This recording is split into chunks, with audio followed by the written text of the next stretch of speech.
बिस्मिल्लाहिर्रहमानिर्रहीम। Hello everyone, अस्सलाम वालेकुम। मैं हूं आपका होस्ट डॉक्टर तनवीर अरशद चौधरी। आप देख रहे हैं program health special on special TV. सुनते कानों देखती आंखों को डॉक्टर तनवीर अरशद चौधरी का सलाम मोहब्बत। हमारी तमाम ऑडियंस, हमारे जितने भी मोहब्बत करने वाले हैं, हमें देखने वाले हैं, सुनने वाले हैं, हमारी आवाज़ को मजबूत करने वाले हैं, वो सब लोग जानते हैं कि हमने हमेशा कोशिश ये की है कि जो भी करंट कंप्लेन हो मौजूदा हालात के अंदर, उसी के ऊपर बात करके अपनी ऑडियंस, अपने चाहने वालों, अपनी मोहब्बत करने वालों की ज़िंदगियों में आसानी पैदा की जा सके।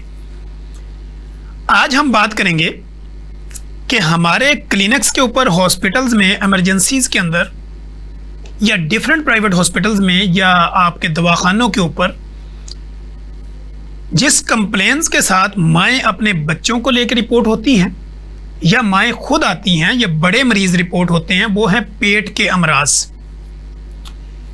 पेट के अमराज जो हैं वो क्या हैं, क्यों होते हैं, पेट के अमराज में कौन कौन से अमराज शामिल हैं, और पेट के अमराज यानी पेट के जो मर्ज है उससे किस तरह छुटकारा पाया जा सकता है, या आज की करंट सिचुएशंस के अंदर कितने पेशेंट इस कंप्लेंट के साथ हमारे क्लिनिकल ट्रायल में रिपोर्ट होते हैं या हमारे क्लिनिक्स को विज़िट करते हैं या इस कंप्लेंट्स के साथ, इस शिकायत के साथ अपनी मेडिसिन लेने के लिए आते हैं। इन सारे मौज़ूआत पर बात करने के लिए आज मैंने अपने इस स्टूडियो में जिस मोस्ट पॉपुलर, मोस्ट फेमस शख्सियत को दावत दे रखी है, वो मेरे साथ मौजूद हैं। बाबाए family physician, expert sugar specialist, और आपकी पेट के अमराज और आपकी सेंट्रल ओबेसिटी, पेट के फूलने या पेट के बड़ा होने के ऊपर जो एक्सपर्टीज़ रखते हैं, इसको कम करने में, इसकी अमराज को ख़त्म करवाने में। तो मेरे साथ यहाँ पे तशरीफ़ रखते हैं डॉक्टर मोहम्मद आसिम शफीक साहिब, जो कि फैमिली कॉन के नाम से जो एक डॉक्टर्स का एक बहुत बड़ा ग्रुप है, जिसमें हम फैमिली फिजिशियन के नॉलेज को अपडेट भी करते हैं, उनको वेल अवेयर भी करते हैं, वेल एजुकेट भी करते हैं, CME प्रोग्राम करवा के अपनी कम्युनिटी के लिए आसानियाँ पैदा करने के फार्मूले उनको बताते हैं। जितनी भी दुनिया के अंदर जिद्दत होती है, रिसर्च होती है मेडिकल की बेस्ड ऑन साइंस, वो हम उनको एजुकेट करते हैं और पूरे पाकिस्तान से लोग वहाँ पे आते हैं। और इस कॉन्फ्रेंस को जिस अंदाज में सर कंडक्ट करवाते हैं, ये भी सर का एक अपना मकाम है।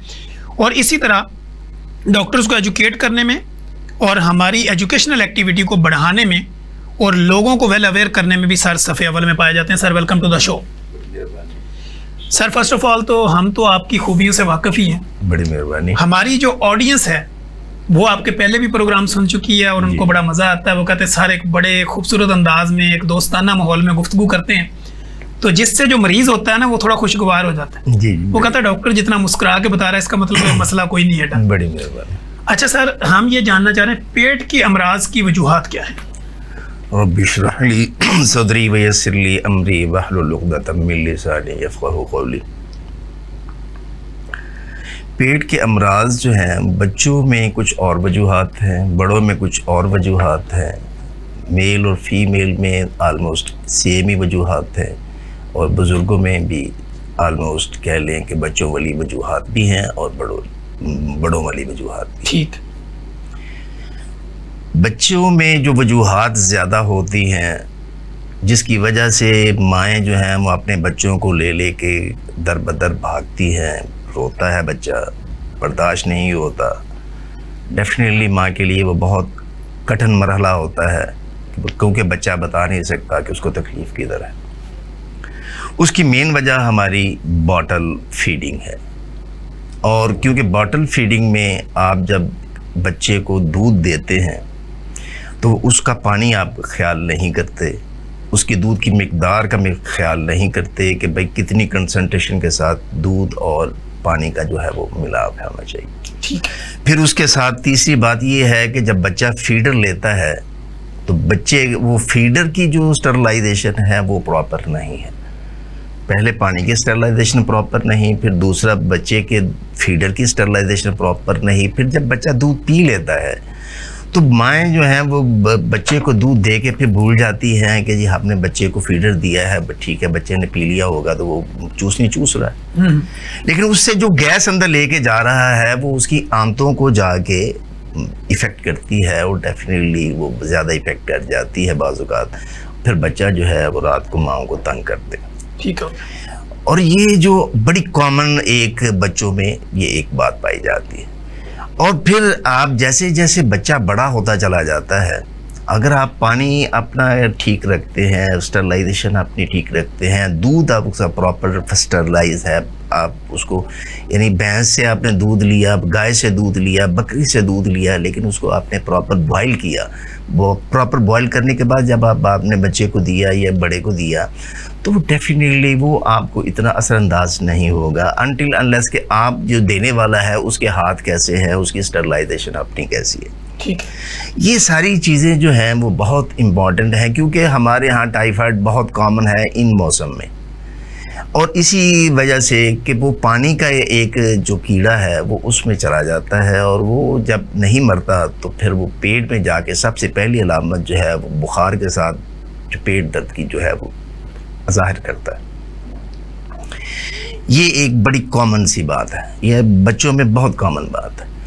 और फिर हम उसमें बहुत से कतरे देते हैं, बहुत सी दवाइयाँ देते हैं, और इन दवाइयों से बचने के लिए सिर्फ यही एक मेरा माँ से जवाब है कि खुदारा अपना फीड कराएं, माएँ अपना दूध पिलाएं। जब तक आप अपना दूध पिलाती रहेंगी बच्चे को बीमारियां कम आएंगी, उसकी इम्यूनिटी सिस्टम बेहतर होगा, उसका बाकी मामलात ज़िंदगी बेहतर तरीके पे डेवलप होंगे। जब वो बेहतर तरीके पे डेवलप होंगे तो बच्चे को ऐसी बीमारियों की जो है वो कम से कम लगेंगी।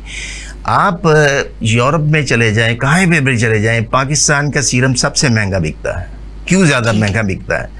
क्योंकि जब बच्चा पैदा होता है, पैदा होने से लेकर बड़े होने तक उसमें इतनी बीमारियां, उसने इतनी बीमारियां बर्दाश्त कर ली होती हैं कि उसके अंदर उन सारी बीमारियों के ख़िलाफ़ एंटीबॉडीज़ बन जाती हैं। और वो जो जब एंटीबॉडीज़ बन जाती हैं, जब वो उन्हें मिलता है तो वो तो छलांगे लगाना शुरू कर देते हैं कि जी हमें तो अंदर से यहाँ से इम्यूनिटी मिल गई।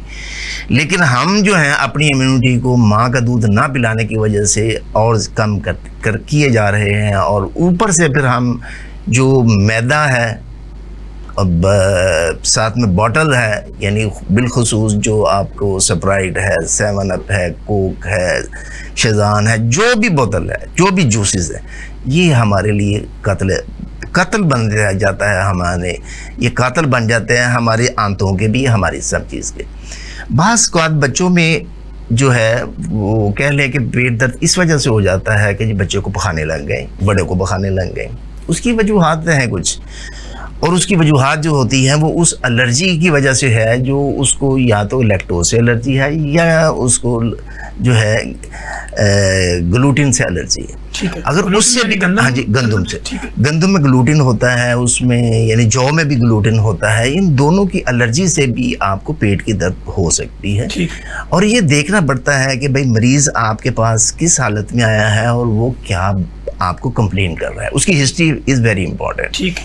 आप तीसरी बात, हमारे यहाँ वैसे वो पेट की बीमारी बहुत कम है क्योंकि हम जो है हलाल खाना खाते हैं, अल्कोहल हमारे यहाँ इस्तेमाल कम है। लेकिन अब जो है बदकिस्मती हमारी ये है कि अब अल्कोहल बढ़ रही है, जिसकी वजह से अब मसला ये है कि हमारे यहाँ क्रॉन डिजीज़ पेट की बीमारी नहीं थी, लेकिन अब बढ़ रही है। हमारे यहाँ पानी की वजह से अमीबियासिस बहुत ज़्यादा है, ऐसे ही, ठीक है, और वो भी पेट दर्द करता है, वो भी आपको कब्ज़ भी करते हैं, यानी ये कब्ज़ भी हो जाती है और पखाने भी लग जाते हैं। यानी ये देखना पड़ता है मरीज़ की हालत पे कि भाई ये मरीज़ क्यों ऐसे चल रहा है।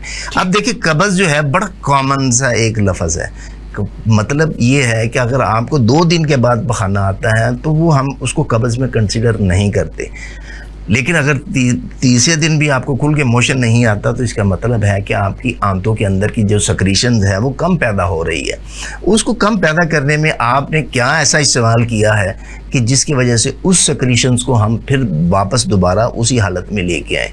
उसके लिए डेफिनेटली हम कहते हैं कि जी खुराक जो है वो मेन उसका आर्टिकल है जी। जो आप खुराक की बात करेंगे तो फिर उसमें सबसे ज़्यादा इम्पॉर्टेंट बात जो है वो आपकी फाइबर की है, उसके बाद फिर आपकी फैट की है, उसके बाद फिर प्रोटीन की है, उसके बाद फिर कार्बोहाइड्रेट की है।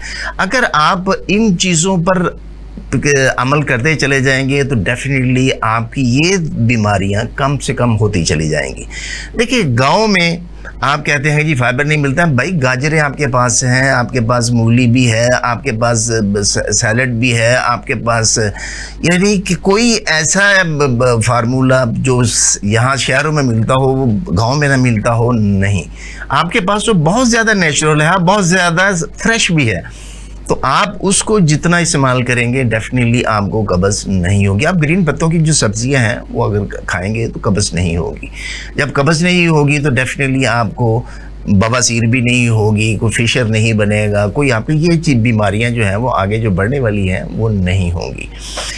देखिए पेट की दर्द सिर्फ एक पेट की दर्द नहीं है, वो आपके मैदे से शुरू होकर आपके आखिर तक जो अब आपका है स्फिंक्टर है वहाँ तक आप जो है वो दर्द महसूस करते हैं। अब जब पेट के ऊपर के हिस्से की आप दर्द महसूस करते हैं तो बाज़ औक़ात तो डॉक्टर्स भी वहाँ परेशान हो जाते हैं। जब आप बंदे को अचानक यानी कोई 40-50 साल का बंदा हो और वो मैदे की दर्द यानी अपने छाती के नीचे दर्द महसूस कर रहा हो तो डेफिनेटली डॉक्टर भी जो है वो उस वक्त दो चीज़ों पर माइंड उसका चला जाता है कि क्या इस बंदे को दिल की तकलीफ़ तो नहीं है, इसको मैदे की ही तकलीफ़ है।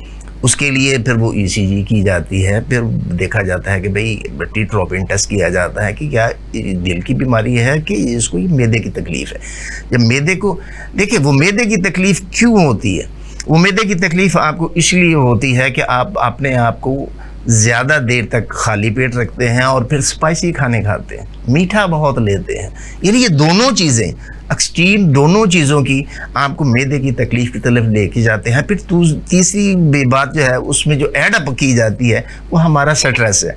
यानी हम ज़हनी तौर पे जितना अपने आप को डिप्रेस एंग्जाइटी में रखेंगे उतने ज़्यादा हमें ये तकलीफ महसूस होगी। अच्छा सर, जैसे आपने ज़हनी तौर पे बात की तो हम ज़हनी तौर पे भूखे भी हो सकते हैं ना? नहीं डेफिनेटली भूख जो है, देखिए बात ये है कि अगर आपने अपने प्रॉपर खाने लिए हैं, आज जितनी भी साइंस है वो कुदरत के उसी निज़ाम की तरफ जा रही है जो निज़ाम जो 1400 साल नहीं जो इंसान को पहले दिन से मिला है हज़रत आदम अलैहिस्सलाम से लेके, यानी सुबह का खाना और रात का खाना, बाकी दरमियान में कुछ नहीं है, ताकि वो आर्गन को रेस्ट, वो आर्गन को जो है वो अपना वर्किंग जो है वो वर्किंग कर रहे होते हैं, वो 24 घंटे वो वर्किंग पे हैं। मासवाए एक दिमाग को थोड़ा सा रेस्ट उसको मिलता है, सोने के बाकी चीज़ों को थोड़ा सा आराम मिलता है, स्लो ज़रूर हो जाते हैं लेकिन वो रेस्ट पे नहीं जाते, रेस्ट पे एक ही दफ़ा जाएंगे और वो जब आपको ले जाएंगे।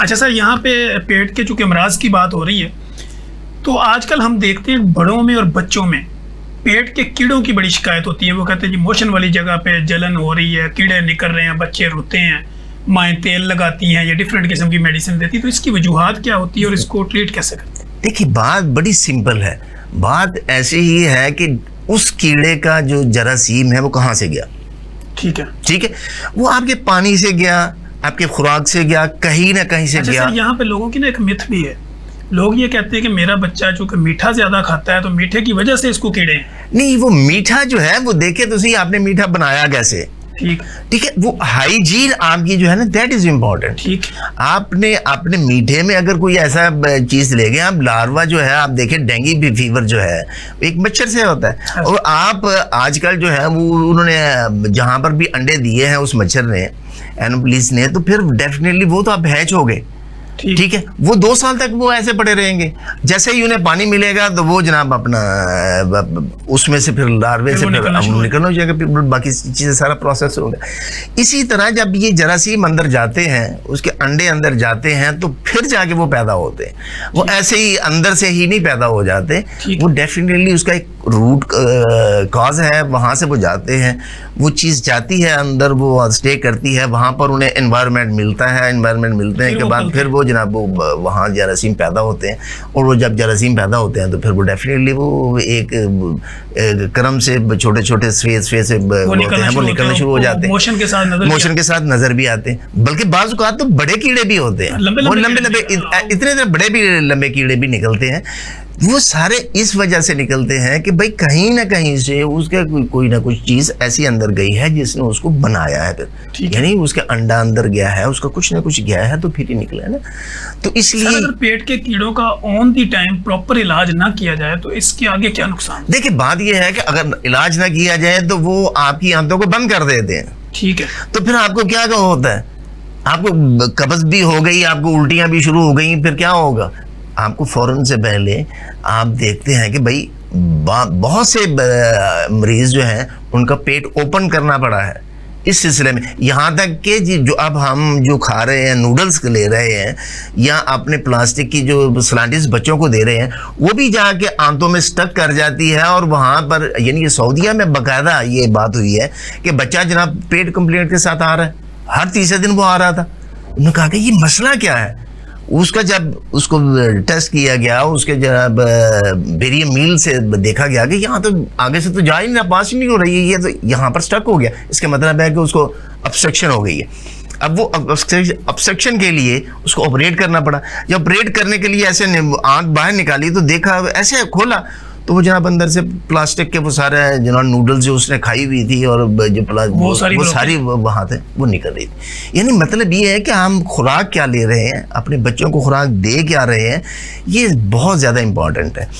फिर ये देखिए बाज़ लोग जो हैं वो बाज़ार का खाना बड़े शौक से खाते हैं। जब बाज़ार का खाना देखिए, माँ जो है वो अपने घर में जब दाल भी बनाती है ना, वो 10 दफ़ा देखती है कि मैंने और मेरी फैमिली में हर चीज़ जो है वो उसको 10 दफ़ा देख के फिर धोती है, और एक दफ़ा नहीं धोती, 10 दफ़ा धोके फिर जाके वो दाल बनाती है। अच्छा सर, पेट के अमराज के अंदर अगर हम बड़े बंदों की या मेल फीमेल की आज के दौर के अंदर बात करें तो लोगों को पाइल्स, बवासीर की शिकायत आम है।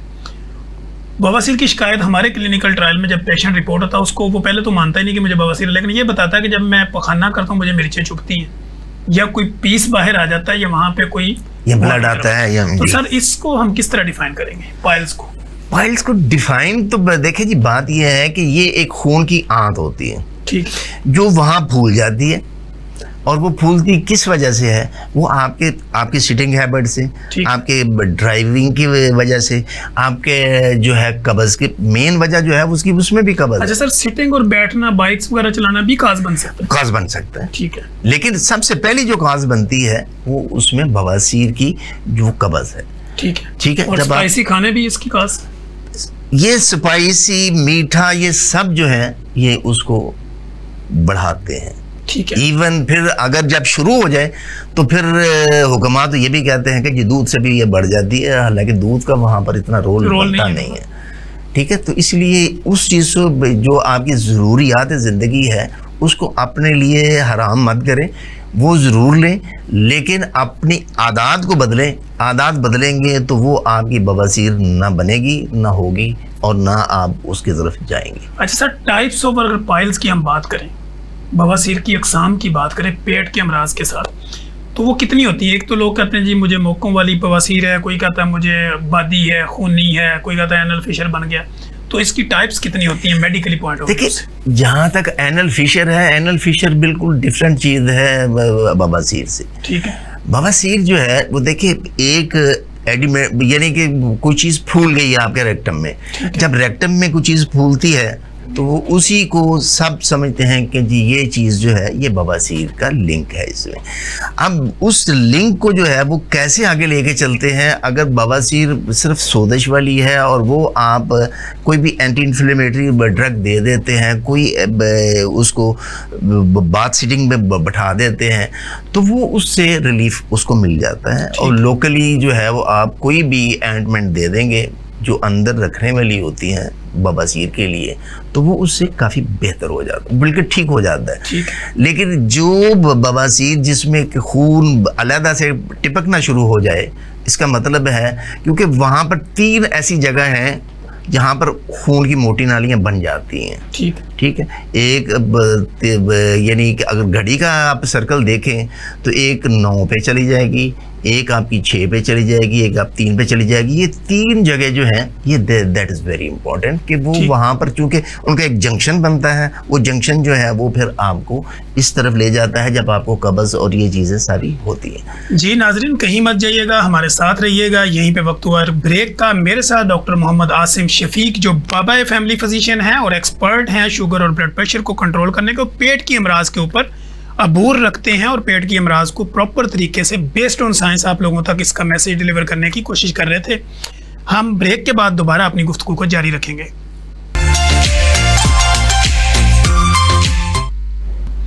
बिस्मिल्लाहिर्रहमानिर्रहीम। वेलकम बैक नाजरीन। जैसे कि आपने देखा कि प्रोग्राम के पहले हिस्से में हम बात कर रहे थे कि पेट के अमराज क्यों होते हैं, पेट के अमराज क्या क्या होते हैं। हमारे साथ बाबा family physician doctor Mohammad Asim Shafiq साहब मौजूद थे। बड़े खूबसूरत और मुदल्लल अंदाज में बेस्ड ऑन साइंस गुफ्तगू कर रहे थे। अब हमने ये देखा कि प्रोग्राम के दूसरे हिस्से में जब हम ब्रेक से वापस आए तो हमें नए गेस्ट जो हैं वो ज्वाइन कर चुके हैं। अब हम ये चाह रहे हैं कि पेट के अमराज को हम अटैच करें कि फ़िज़िकल एक्टिविटी से आप अपनी खूबसूरती जो है वो इंटरनल खूबसूरती आपकी हो या एक्सटर्नल हो, उसको आप कैसे बरकरार रख सकते हैं। तो हमारे साथ अब हमें जिस पैनल ने ज्वाइन किया है, मैं उसका इंट्रो आपके साथ करवा देता हूँ। मेरे साथ यहाँ पे फर्स्ट में तशरीफ़ रखती हैं डॉक्टर मुनज़्ज़ा असगर जो कि स्किन एक्सपर्ट हैं और एस्थेटिक फिजिशियन है। डॉक्टर साहब वेलकम टू द शो। जी थैंक यू सो मच। सबसे पहले थैंक यू। उसके बाद हमारे साथ तशरीफ़ रखते हैं रिजवान साहिब जो कि हेल्थ और स्पोर्ट्स एक्सपर्ट हैं। रिजवान भाई आपको भी welcome to the show. Thank you very much. तीसरे हमारे गेस्ट ऑलरेडी पहले ही मौजूद हैं हमारे साथ। तो हम यहाँ पे जब बात करेंगे तो हम एस्थेटिक का रोल हमने इसलिए इनको बिठाया कि हेल्थ एक्सपर्ट के साथ साथ आप जब देखते हैं आपकी बॉडी के ऊपर एक्स्ट्रा हेयर भी होते हैं या ज़्यादा एक्टिविटी फिजिकल करने के साथ साथ आपकी डाइट अगर मैनेज ना हो तो आपकी स्किन जो है वो ढलक भी जाती है, मसल लूज भी हो जाते हैं, झुर्रियाँ पड़ जाती हैं, बुढ़ापा आना शुरू हो जाता है। तो उस बुढ़ापे को रिवर्स कैसे किया जा सकता है, वो एस्थेटिक के थ्रू किस तरह किया जा सकता है, फिर अपनी जो फिटनेस है उसको किस तरह बरकरार रखा जा सकता है, स्पोर्ट्स में उसका क्या रोल होता है। फिर स्पोर्ट्स के साथ साथ जो बाबा फैमिली फिजिशियन हमारे साथ हैं वो बताएंगे कि इन सारी एक्टिविटी का आपकी बॉडी में क्या रोल है, फिजिकल एक्टिविटी, स्पोर्ट्स एक्टिविटी और अपनी बॉडी की सफाई यानी हाइजीनिक थ्रू एस्थेटिक जो है ये आपकी खूबसूरती को किस तरह बरकरार रखती है। तो डॉक्टर साहब हम आपसे जब बात करेंगे तो फर्स्ट ऑफ ऑल तो ये आज की जिद्दत के अंदर पहले जो पुराना दौर था, हमारे जो क्रिकेटर भी थे, जो हमारे अपने जितने भी हमारे प्लेयर्स होते थे या जितने भी हमारे फिजिकल एक्टिविटी करने वाले जिम ट्रेनर या वॉक करने वाले लोग, उनके अंदर इस तरह का फैशन नहीं होता था। वो सादा सी चादर लेते थे और अपना कर करा के आ जाते थे। आज के दौर में चूँकि यूथ का दौर है, लोग खूबसूरत दिखना चाहते हैं, खूबसूरत बनना चाहते हैं। वो जब वॉक भी कर रहे होते हैं तो वो कहते हैं मेरी बॉडी पे कोई एक्स्ट्रा हेयर ना हो, मेरी स्किन चमकती ढलकती नजर आए, सूरज से मैंने अपने आप को बचाना है। तो इसमें आप being a consultant aesthetic physician, आप ये क्या समझती हैं कि एक इंसान धूप में अपनी खूबसूरती को कैसे बरकरार रखे? जी सबसे पहले थैंक्स ऑफ यू, आपको प्रोग्राम में बुलाने के लिए आपका बहुत बहुत शुक्रिया। जी वेलकम। डॉक्टर साहब इसमें सबसे पहले तो ये है कि पुराना सबसे इस स्किन के ऊपर तो तवज्जो दी नहीं जाती थी, क्योंकि इस हवाले से अगर प्रॉपर टाइम दिया जाए कि स्पोर्ट्स वाले हैं तो सिर्फ स्पोर्ट्स के साथ ही रिलेटेड है, अगर कोई और हेल्थ से रिलेटेड है तो वो अपनी ये था कि most of the people ladies just वो सैलून की तरफ रुख कर जाती थी। मेल जो थे, मेल में ये स्किन की तरफ तवज्जो देना इन चीज़ों की तरफ, लेकिन वक्त के साथ साथ क्या होता था, जैसे ही वो फिज़िकल चेंजिंग्स आती थी वो अपने आप को आउट करना शुरू कर देते थे। लेकिन अब जो जदीद दौर है, इस दौर के अंदर हर चीज़ का एक समझ लें कि हर जो सोल्यूशन है वो निकाल दिया गया है। सम टाइम जिल्द के ऊपर झुर्रियाँ आ जाना, अब तो यंग एज या आप 70 प्लस भी चले जाएं, दोनों ही स्किन को मैच कर लें तो आप कंपेयर ही नहीं कर सकते हैं कि आप 16-17 में हैं या 60-70 के अंदर हैं। तो वो उसका राज जो होता है उसके अंदर ये है कि इतना टाइम भी नहीं है किसी के पास कि पार्लर या सैलून्स के ऊपर जाएं, उसके ऊपर टाइम इन्वेस्ट करें, पैसा इन्वेस्ट करें। जदीद दौर के अकॉर्डिंगली अब मशीनरी है जिसके अंदर हम लोग लेज़र थेरेपीज़ करते हैं। इसके अलावा स्किन को टाइटनिंग के लिए हम लोग डिफरेंट प्रोसेस जो है वो किए जाते हैं। एंटी एजिंग बहुत सारी प्रोडक्ट्स होती हैं जो इस चीज़ को करती हैं, कवर कर देती हैं। धूप से बचने के लिए सन ब्लॉक इस तरह के हैं जो SPF 70 के अकॉर्डिंगली, SPF 30 के अकॉर्डिंगली अकॉर्डिंग टू स्किन जो है उसको अल्ट्रावायलेट रेजिस से बचाने के लिए जो है हम वो यूज़ करते हैं, जिसकी वजह से ये है कि काफ़ी सारी चीज़ों से बंदा सेफ रहता है, लेकिन मशीनरी के थ्रू इसको मज़ीद बेहतर बना दिया गया है। अच्छा डॉक्टर साहब, हम यहाँ पे ये बात करना चाहते हैं कि जो लोग हाफ स्लीव्स पहनते हैं और वॉक करते हैं, उनको ये होता है कि मेरी बॉडी के ऊपर जो एक्स्ट्रा हेयर हैं इनको परमानेंटली रिमूव कर दिया जाए, क्या लेज़र ट्रीटमेंट के थ्रू ये परमानेंटली ख़त्म हो सकते हैं? जी, ये बिल्कुल पॉसिबल है। और लेज़र ट्रीटमेंट जो है कोई जादू मैजिक तो नहीं है भाई, इसको ये नहीं आप कह सकते हैं डॉक्टर साहब कि एक दफ़ा अगर आपने ट्रीटमेंट लिया है तो विद इन 1 सिटिंग जो है इसको हम रिकवर कर जाएंगे, ऐसा नहीं है। सिटिंग्स इसकी करनी पड़ती हैं with the passage of time. ये है कि आप आफ्टर 1 ईयर, आफ्टर 2 ईयर इस बेस पे आ जाते हैं कि साल में एक दफ़ा भी आप लेज़र करवाएं तो एक दफ़ा लेज़र करवाने से आप मुकम्मल तौर पर इसमें पूरा साल गुजार सकते हैं। दोबारा वैक्सिंग या थ्रेडिंग या इन चीज़ों की तरफ आपको नहीं जाना पड़ता। वो मेल हैं या फीमेल है, दोनों के लिए ही लेज़र ट्रीटमेंट जो है वो बेनिफिट है, इसका कोई नुकसान नहीं है। बेनिफिशियल एक प्रोसेस है, कोई ऐसी रेजिस नहीं है जो आपकी जल्द के अंदर जाके शुआएं जो हैं वो उसके कोई ज़मनी असरात पैदा करेंगी या उसकी वजह से कि स्किन के ऊपर बर्निंग होगी या कोई भी, क्योंकि बहुत कम टाइम के अंदर और बालों का जल्दी खात्मा करने के लिए लेज़र को बहुत अच्छा माना जाता है। जी ठीक है। रिजवान साहब, जैसे कि आपकी एक्सपर्टी है हेल्थ और स्पोर्ट्स, क्योंकि जब हम बात हेल्थ और स्पोर्ट्स की करते हैं तो लोग यूथ की तरफ जाते हैं, और यूथ का जब नाम आता है तो लोगों की ऑटोमेटिकली क्रिकेट, वॉलीबॉल, फुटबॉल, आजकल जो आपके जितने भी थ्रो फेंकने वाले जो फेमस खिलाड़ी होते हैं, तो लोगों की तवज्जो उस तरफ चली जाती है। आज आपको इस शो में बुलाने का मकसद सिर्फ ये था कि लोगों को वो फिज़िकल एक्टिविटी की तरफ इंगेज करना। तो फिज़िकल एक्टिविटी में आप क्रिकेट को क्यों लाइक करते हैं? देखें, अभी सबसे पहले तो थैंक यू वेरी मच, आपने हमें इन्वाइट किया, बहुत बहुत शुक्रिया उसके लिए। इनफैक्ट ऐसा है कि हमारे पाकिस्तान में अगर हम देखें तो सबसे ज़्यादा जो जिसमें जिसे कहते हैं ग्लैमर भी है और आपका अर्निंग भी है और आप बड़ी जल्दी फेमस हो जाते हैं, जुनून भी है, पैशन यहाँ पे आप हर गली मोहल्ले में, अब खैर काफ़ी सालों से मैं देख रहा हूँ थोड़ा सा कम हुआ है। उसकी वजह यह है कि हम बैक टू बैक जो है ना, अगर हम हिस्ट्री देखें क्रिकेट की, 1992 में हम एक वर्ल्ड कप जीते थे, उसके बाद से लेकर आज तक हम एक कोई मतलब जो ओडीआई छोटी मोटी कपियां हमने जीती हैं। जी बिल्कुल सही है कि 2009 में हम T20 का दूसरा वर्ल्ड कप, मतलब अपना पहला और वो दूसरा था, तो हम वो जीत पाए थे। अभी यहाँ पे क्रेज जो है ना क्रिकेट का थोड़ा सा कम है, क्योंकि हम जीत नहीं पा रहे हैं। अभी भी आप देखें बैक टू बैक ओडीआई में हमें किस तरह से 2023 जो इंडिया में हुआ था पिछले साल, इन्हीं दिनों में बदतरीन शिकस्त थी, हम अगले राउंड में भी नहीं जा सके थे। उसके बाद फिर अगर हम बात करें रिसेंटली अभी जो जून में यूएसए और वेस्ट इंडीज़ के में वर्ल्ड कप हुआ T20 का, उसमें हम दूसरे राउंड में जाना तो दूर की बात, पहले राउंड में जो कंपैरेटिवली बड़ी हल्की टीमें जो समझी जा रही थी, हम उनसे हार के और हम बाहर हो गए। तो अच्छी क्रिकेट जो है ना, मैं समझता हूँ कोशिश तो शायद कर रहे हैं पीसीबी अपने तौर पे। अभी भी जो परसों रात को एक इन्होंने बाबर आजम जो पाकिस्तानी ओडीआई के कैप्टन थे, अभी राइट नाउ वो नहीं है, उन्होंने कप्तानी से जो है ना वो दस्तबरदारी का ऐलान कर दिया है।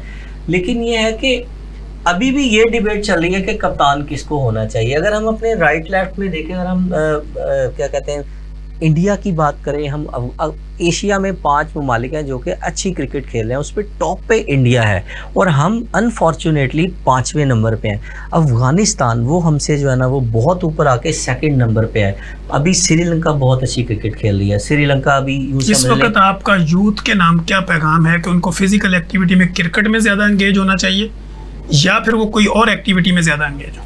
डेफिनेटली जी, मैं कहूँगा कि बिल्कुल क्रिकेट के ऊपर ही हमें, क्रिकेट एक बेस्ट चॉइस है, इस पे ही जानी चाहिए। फिजिकल एक्टिविटी इससे ज़्यादा अच्छी मेरा नहीं ख्याल। देखें हैं, आपने जैसे अभी अरशद नदीम ने जेवलिन के अंदर जो है थ्रो फेंकी और नीरज चोपड़ा को हमने शिकस्त दी, 1-2 और थे, एक पीटर, उनको शिकस्त दी और फास्ट जो है हमने सबसे ज़्यादा एक रिकॉर्ड ब्रेक किया। लेकिन फिर भी आपको कहीं पे भी थ्रो फेंकने वाला, नेज़ा फेंकने वाला आपको ना कहीं नजर आएगा, ना कोई ये एक्टिविटी करते हुए नजर आएगा। किसी ज़माने में हम अर्ली 80s की अगर मैं बात करूँ, 80s और उससे पहले हसन सरदार, कलीमुल्ला, समीउल्ला, हॉकी का अरूज था। हम ओलंपिक चैम्पियन भी थे, हम वर्ल्ड चैम्पियन भी थे, हम एशियन चैम्पियन भी थे। लेकिन आज मुझे अच्छी तरह याद है, हम किसी ज़माने में बात करते थे कि यार ये ना हो कि हमारी हॉकी का हाल क्रिकेट जैसा हो जाए, और आज ये हाल है कि हमारी क्रिकेट का हाल हॉकी से भी बदतर है, ना हॉकी कहीं नजर आ रही है, क्रिकेट भी उसी दहाने पे जी जाती बिल्कुल हुई ठीक नजर आ रही है। है। डॉक्टर मोहम्मद आसिम शफीक साहब हमारे साथ मौजूद है। सर वो कहते हैं ना कि रामा इकबाल का एक शेर था कि पलटना झपटना झपट कर पलटना है, लहू गर्म रखने का है एक बहाना। तो फिजिकल एक्टिविटी पेट के अमराज से छुटकारा कैसे दिलवा सकती है? बड़ी सादा सी बात है। इंसान की नेचर जो है, जो अल्लाह पाक ने उसको बनाया है, वो फिजिकल एक्टिविटी के लिए बनाया है। यानी उसका मसल जो है ना वो उसके- मुशक्कत पसंद है। उसकी मुशक्कत जो है उसकी ज़िंदगी है। ठीक है। ठीक है, हम तो कुछ और तरीके से लेते हैं ना, लेकिन मुशक्कत जो है इंसान की वही उसकी ज़िंदगी है। क्योंकि जब आप अगर हिस्ट्री को देखें, हिस्ट्री के क्या देखें कि आदम अलैहिस्सलाम को जब ज़मीन पर उतारा गया, अम्मा हवा को कहाँ उतारा गया, आदम अलैहिस्सलाम को कहाँ उतारा गया, आपस में जो इतनी मोहब्बत चाहत ऊपर बना के भेजा, तो उनकी तलाश में निकले। और फिर जो है हर लम्हा उनका जो है वो कोशिश, स्ट्रगल, चलने, अपनी फिजिकल एक्टिविटी में ही गुजरा। और फिर मुलाकात अल्लाह पाक ने करवाई। और उसके बाद देखिए, ये तो औजार आ जाए हैं। ठीक है। पहले इंसान कैसे अपनी खेती बाड़ी करता था, कई उसके सारी मुशक्कत उसकी बॉडी से होती और उसके बाकी जो था वो पाँव ऊपर रखता था, आगे जनाब गधा लगाया हुआ है, बैल लगाया हुआ है, कुछ लगाया हुआ है, तो उसके साथ 2-4 घंटे डेली बेसिस पे फिजिकल एक्टिविटी। यानी ये सारी एक्टिविटीज जो है ये इंसानी जिस्म को तंदुरुस्त और तवाना रखती है। देखिए, हम बड़ी आज साइंस ये कहती है कि जी आप एक रोटी खाते हैं तो उसमें कितनी कैलोरीज है, 500 कैलोरीज, और 350 कैलोरीज, अच्छा ये 200 कैलोरीज, ये 100 कैलोरीज। भाई उसको जलाना कैसे है? भाई आप खा के बैठ जाएंगे तो वो कैलोरीज जितना आपने अंदर ली है वो आपके लिए हार्मफुल है। ऐसे ही। ठीक है, वो आपके सबसे पहले जो है वो आपके लीवर को जाकर टॉक्सिक करेगी, फिर उसके बाद वहाँ उसकी टॉक्सिसिटी के साथ साथ आपकी जो खून की नाली हैं उनमें चर्बी बढ़ाएगी, उनके चर्बी बढ़ाएगी तो आपके दिल पे असर होगा, उसके पर असर होने से पहले आपके गुर्दों पे असर होगा, आपके पाँव पे असर होगा, आपकी आंखों पे असर होगा। यानी ये डेफिनेटली ये सारी बीमारियाँ जितनी भी आप कंसिडर कर सकते हैं वो आप बगैर फिजिकल एक्टिविटी किए ले सकते हैं। ठीक है। लेकिन अगर आप फिजिकल एक्टिविटी करेंगे इन सब बीमारियों को आप छुट्टी करवा देंगे। चीज है कि पेट तो बड़ी एक छोटी सी चीज़ है। ठीक है। ठीक, देखिए मैं बड़ा सिंपल वे में कहता हूँ कि आज हम बच्चा जो है वो बड़ा होता है तो 7-8 साल की उम्र में जब वो पेट की दर्द के साथ आता है तो और ऐसे बड़ा आपस में यानी उल्टी के साथ आता है, पेट दर्द के साथ आता है, तो सबसे पहले और वो कहता है कि जी मेरे ये हाँ एपिगैस्ट्रियम में पेन है, तो इंसान सबसे पहले जो डॉक्टर है वो जब हिस्ट्री लेता है तो सबसे पहले उसका अपेंडिक्स भी देखता है कि यार कहीं इसको अपेंडिक्स ना हो गया हो। तो वो सारी एक्टिविटी अगर देखें आप इस अपेंडिक्स की हिस्ट्री देख लें, जो वो एक्टिविटी करते थे उसमें अपेंडिक्स ना होने के बराबर। ठीक है, जैसे जैसे ये हमने अपने आप को लेजीपन में लेके आए ये चीज़ें हुई। और उसके साथ जब आप गंदा पानी पीते हैं तो फिर जब मैदे के साथ आप अमीबियासिस अपनी आंतों में लेके जाते हैं तो वो सिर्फ अमीबियासिस सिर्फ आंतों में नहीं जाता, आपके लीवर में भी जाता है। जी ठीक है, अगर आपको मच्छर ने काटा है तो वो सिर्फ मच्छर ने आपको खून में लेके गया है, जो जरासीम वो सिर्फ खून में ही नहीं रहे, वो आपकी तिली में भी आए हैं, वो आपके जिगर में भी आए। यानी कि ये चीज़ें आप टाइफाइड के में हैं तो वो आपके जो है पित्ते में भी गए हैं। तो इसलिए ये दर्दें जो हैं ये सारी जो चीज़ें हैं ये फिजिकल एक्टिविटी से रिलीफ मिल सकता है। आप इसको अगर आप करेंगे और आप साथ में हाइजीन रखेंगे तो इन सारी बीमारियों को जो है वो डॉक्टर मुनव्वर, चूंकि जब हम स्टूडियो में होते हैं टाइम लिमिटेशंस होती है, अब आप स्पोर्ट्स एक्टिविटी के थ्रू इंसान अपनी स्किन को कैसे खूबसूरत बना सकता है? स्पोर्ट्स डेफिनेटली इसके अंदर 99 नहीं मैं कहूँगी बल्कि 199% जो है इसके अंदर रोल प्ले करता है। क्योंकि आप देखें मॉर्निंग वॉक कहा जाता था, अब स्पोर्ट्स आ गया या स्पोर्ट्स का वर्ड एक अलग कर दिया गया है। बेसिकली तो एक्टिविटीज़ ही हैं जिसमें फिजिकल, जैसे डॉक्टर साहब ने कहा बहुत अच्छे तरीके से कि पहले जो था ये मशीनें या ये चीज़ें ये सब कुछ वर्क नहीं करता था। इंसान की खूबसूरती जो थी वो फिजिकल एक्टिविटी से ही रिलेट करती थी। तो डेफिनेटली यही है कि मॉर्निंग वॉक अगर हम करते थे या कहते थे, वो सुबह की सैर का एक मजमून छोटे होते से पढ़ाते आए हैं बच्चों को कि सुबह की सैर सेहत के लिए एक बहुत बेहतर है। तो इसी के साथ जब हम फिज़िकल एक्टिविटी किसी और चीज़ के अंदर नहीं लेके जा सकते तो कम से कम स्पोर्ट्स के तरीके से, किसी शौक़ के तरीके से इसको लेके आ जाए। और मैं एक बहुत अहम मैसेज इस चीज़ पे देना चाहती हूँ, जो मेरे एक आपके पूरे प्रोग्राम के थ्रू मुझे एक कि हमने अपने बच्चे को हमेशा पढ़ाई के लेवल पे, किसी भी बच्चे को जब हम तरक्की के लेवल पे लेके जाते हैं उसको हम क्या कहते हैं कि जी शुरू से बता रहे हैं कि आपने डॉक्टर बनना है, बच्चे आपने सिर्फ और सिर्फ इंजीनियर बनना है, पायलट बनना है, 2-4 बेसिस है। अब उस बच्चे का अगर माइंड जो है वो इंगेज कर रहा है आर्ट के साथ, स्पोर्ट्स के साथ, किसी और चीज़ के साथ इंगेज कर रहा है, वो बच्चा आपका ऊपर नहीं जाएगा, वो डाउन टू डाउन। वो एक्चुअली होता क्या है कि उसका माइंड किसी और चीज़ की तरफ कन्वर्ट है, लेकिन हमारा प्रेशर उसे उस तरफ लेके जा रहा है। तो अगर आपका बच्चा इस चीज़ को इंगेज करता है तो हमारी सबकी एक जो डिबेट है उस डिबेट के अकॉर्डिंगली मैं तो एक मैसेज देना चाहूँगी कि स्पोर्ट्स है या आर्ट है या कोई भी फिजिकल एक्टिविटी है, आप किसी भी चीज़ को किसी भी चीज़ के साथ रिलेट करके ये नहीं कह सकते कि किसी की नाकामी या कामयाबी का सबब बनता है। जी ठीक हो गया। अच्छा रिजवान साहब, हमारे पास आखिरी 1-2 मिनट है, आप उसमें ये बताइएगा कि आपकी एक्सपर्टी के हवाले से स्पोर्ट्स को चूँकि आप बड़े डीपली देखते हैं और बच्चे अच्छे अंदाज में देखते हैं, आप हमारी यूथ को क्या पैगाम देंगे?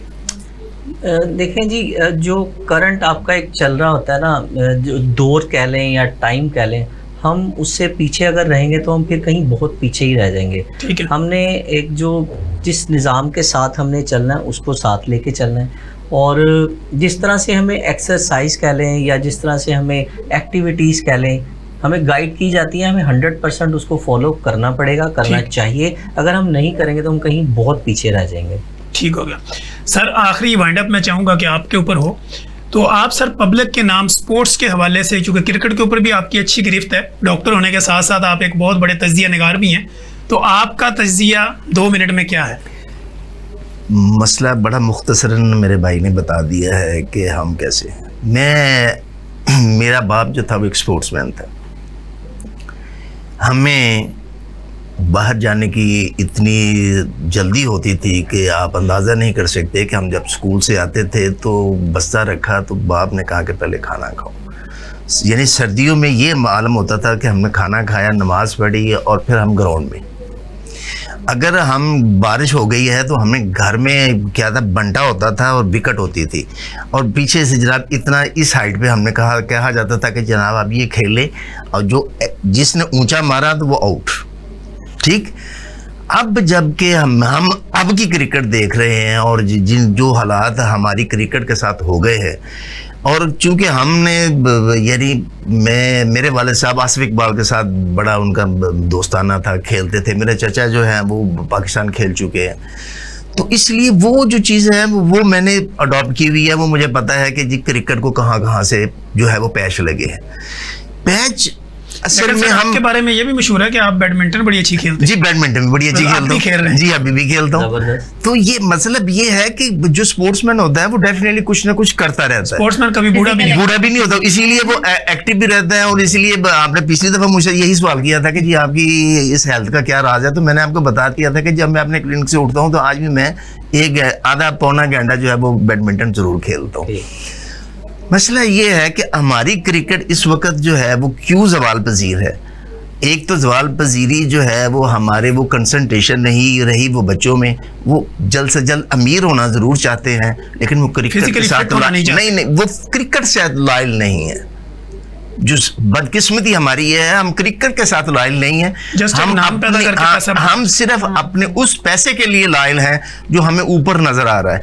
और मुझे यहाँ पर वो अल्लाह पाक की आयत आ जाती है, इन्नमा मालुकुम औलादुकुम फितना, कि जब ये 2 चीज़ें इंसान के लिए अल्लाह पाक ने इस दुनिया में फितना भेजी हैं, और एक माल है, एक औलाद है, और हम इन दोनों से में ही अपना आप गवा रहे हैं। ना हमें दीन का पता है ना दुनिया का पता है। हम ये समझते हैं कि हम शायद बड़े कामयाब लोग हैं, नहीं सर, हम ना कामयाब हैं ना नाकाम हैं। Sir thank you so much. नाजरीन, आपने देखा कि हमारे इस प्रोग्राम में हमने पेट के अमराज से बात शुरू की थी, और पेट के अमराज की वजूहात क्या है, उनको रिवर्स कैसे किया जा सकता है, अपनी बॉडी को एक्टिवेट कैसे कर सकते हैं, बीमारियों से निजात के लिए स्पोर्ट्स का क्या रोल है, और स्पोर्ट्स के ज़रिए आप किस तरह अपनी बॉडी को हेल्दी बना सकते हैं, अपने आप को फिट रख सकते हैं मेंटली और फिज़िकली। हमारे साथ स्टूडियो में मौजूद थी डॉक्टर मुनज़्ज़ा असगर। डॉक्टर साहबा शुक्रिया कि आपने टाइम दिया हमें। इसी तरह रिजवान साहब हमारे साथ मौजूद थे। रिजवान साहब आपका भी शुक्रिया। और बाबा family physician expert diabetologist doctor Mohammad Asim Shafiq साहब हमारे साथ मौजूद थे। डॉक्टर साहब आपका भी शुक्रिया कि आप लोगों ने अपना कीमती वक्त निकाला और हमारे साथ हमारे नाजरीन को एंगेज किया और उनकी ज़िंदगियाँ आसान बनाने का फार्मूला बताया। नाजरीन, मुझे पूरी उम्मीद है कि आपने हमारे इस प्रोग्राम्स के थ्रू ये चीज़ ज़रूर सीखी होगी कि अपनी अगर स्किन को खूबसूरत रखना है तो भी फिज़िकल एक्टिविटी ज़रूरी है। अगर आप अपने आप को मेंटली और बीमारियों से बचाना चाहते हैं तो भी फिज़िकल एक्टिविटी ज़रूरी है। उसमें आप क्रिकेट खेलें, आप उसमें हॉकी खेलें, फुटबॉल खेलें, बैडमिंटन खेलें, आप उसमें वर्कआउट करें, वॉक करें, रनिंग करें, इंडोर एक्टिविटी करें, आउटडोर एक्टिविटी करें, जो भी करें, लेकिन कुछ ना कुछ ज़रूर करें।